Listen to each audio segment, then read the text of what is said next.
नमस्कार, जय जवाहर, जय छत्तीसगढ़ संगवारी। वीडियो में स्वागत है। वीडियो में संगवारी हो, मैं सी कमेडियन गिरीश यादव संगवारी। तो चलो आज इस वीडियो में मैं जो है आप मन जो नहीं सुने हो वो आवाज़ आज लेके आया हूँ जी। फिरोज खान सर की आवाज़ निकाले, हालांकि वो दुनिया में नहीं है लेकिन फिर भी कथे की आवाज़ ये एक पहचान होती संगवारी। तो चलो फिरोज सर की आवाज़ लेके आया हूँ। धर्मात्मा फिल्म के वो फेमस डायलॉग जो कि काफ़ी फेमस रही सो फिल्म और सुपरहिट फिल्म रही से। तो फिल्म की आवाज़ आप मन भी सुना चाहते हो फिरोज खान की आवाज़।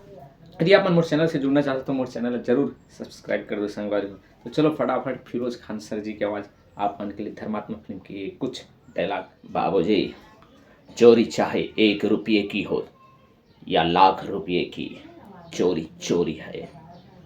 दूसरा एक और डायलॉग रीस होगा फिल्म में जिंदगी में सिर्फ खुशियाँ बांटी जाती है, गम का बोझ तो हर इंसान को अकेले ही ढोना पड़ता है।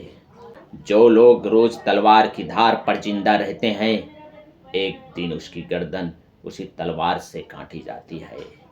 तो संगवारी और इस फिरोज खान सर के कुछ आवाज़ लेके आ रहा हूँ। वीडियो अच्छा लगी तो लाइक कर दो। तो मिलता है अगली वीडियो में, तब तक जय हिंद, जय छत्तीसगढ़।